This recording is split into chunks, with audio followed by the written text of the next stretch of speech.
بسم اللہ الرحمن الرحیم۔ پیارے بچوں، آج ہم جماعت نحم کا اردو کی کتاب کا سبق نمبر 8 جو ہے وہ پڑھیں گے، جس کا عنوان ہے لہو اور کلین، جس کے مصنف ہیں مرزا ادیب۔ صنف ادب کے اعتبار سے یہ سبق ایک ڈرامہ ہے۔ ڈرامہ یونانی زبان کا لفظ ہے جس کا معنی ہے کر کے دکھانا۔ تو سبق شروع کرنے سے پہلے ہم مصنف کا مختصر تعارف پڑھتے ہیں۔ مرزا ادیب 4 اپریل 1914 کو لاہور میں پیدا ہوئے۔ مرزا ادیب کا اصلی نام دلاور علی اور قلمی نام مرزا ادیب ہے۔ 1931 میں اسلامیہ ہائی اسکول بھاٹی گیٹ سے میٹرک کرنے کے بعد انہوں نے 1935 میں اسلامیہ کالج لاہور سے BA آنرز کیا۔ مرزا ادیب کی ادبی زندگی کا آغاز 1936 سے ہوا۔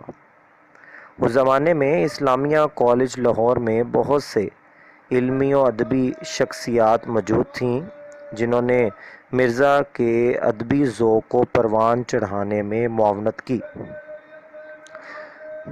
مرزا نے ابتدا میں شعر و شاعری کی طرف توجہ دی، مگر جلد ہی اسے ترک کر کے افسانہ اور ڈرامہ نگاری کی طرف آگئے۔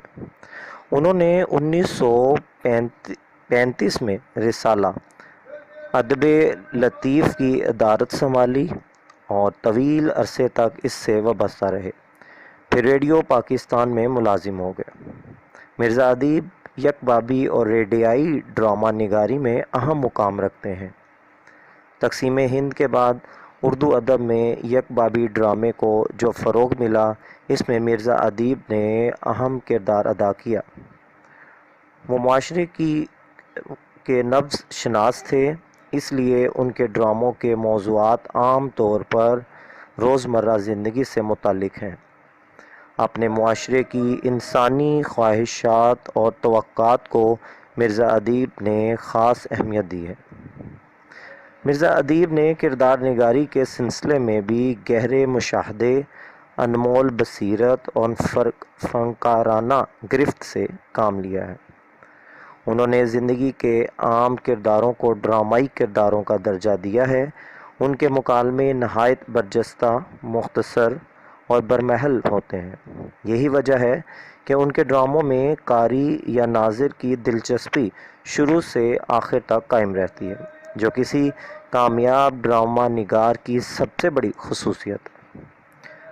ان کے ڈراموں کے اہم مجموعوں کے نام یہ ہیں: آنسو اور ستارے، لہو اور کلین، ستون، فصیل شب، خاک نشین اور شیشے کی دیوار۔